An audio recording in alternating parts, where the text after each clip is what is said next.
ഒരു ദിവസം ഒരു പണക്കാര അച്ഛൻ മകനെ മക്കളിൽ എത്ര ദരിദ്രർ ഉണ്ടെന്ന് കാണിക്കുവാനായി ഒരു ഗ്രാമത്തിലേക്ക് കൊണ്ടുപോയി. അവർ ഒരു പാവപ്പെട്ട കർഷക കുടുംബത്തിന്റെ കൂടെ കുറച്ചു ദിവസം താമസിച്ചു. തിരിച്ചുവന്നു അച്ഛൻ മകനോട് ചോദിച്ചു, യാത്ര എങ്ങനെയുണ്ടായിരുന്നു? വളരെ നല്ലതായിരുന്നു, മകൻ പറഞ്ഞു. എത്ര പാവപ്പെട്ട മക്കൾ ഉണ്ടെന്നു കണ്ടില്ലേ? അതെ, മകൻ പറഞ്ഞു.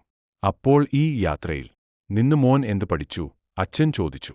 മകൻ പറഞ്ഞു, ഞാൻ കണ്ടു, നമുക്ക് ഒരു പട്ടിയുണ്ട്. പക്ഷേ അവർക്ക് 4 പട്ടികളുണ്ട്.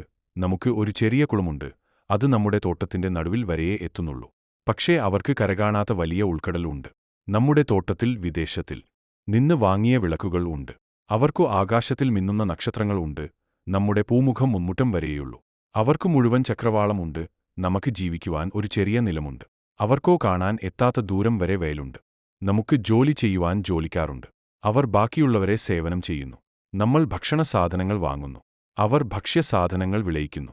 നമുക്ക് നമ്മുടെ സമ്പത്ത് കാത്തു രക്ഷിക്കുവാൻ മതിലുകളുണ്ട്. അവരെ സംരക്ഷിക്കുവാൻ മിത്രങ്ങളുണ്ട്. ഇത് കേട്ട് അച്ഛൻ സ്തംഭിച്ചുപോയി.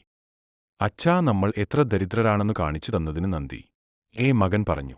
ഗുണപാഠം: പലപ്പോഴും നമ്മുടെ പക്കലുള്ള സാധനങ്ങളെ മറന്നു ഇല്ലാത്ത സാധനങ്ങൾക്ക് വേണ്ടി ആഗ്രഹിക്കുന്നു. ഒരാൾക്ക് വേണ്ടാത്ത ഒന്ന് മറ്റൊരാളുടെ വിലമതിപ്പുള്ളതായി മാറും. അത് ഓരോരുത്തരുടെ കാഴ്ചപ്പാടാണ്. നമുക്ക് കിട്ടിയുള്ളതിൽ സംതൃപ്തരും ഇനിയും കൂടുതൽ വേണമെന്ന് ആഗ്രഹിക്കാതിരിക്കുകയും ആണെങ്കിൽ എത്ര നല്ലതായിരിക്കും. ജീവിതത്തിൽ സന്തുഷ്ടരും സംതൃപ്തരുമാണെങ്കിൽ അത് തന്നെ വലിയൊരു അനുഗ്രഹമാണ്. ഏറ്റവും കുറഞ്ഞ ആഗ്രഹമുള്ളവർ ധനികരും കൂടുതൽ ആഗ്രഹമുള്ളവർ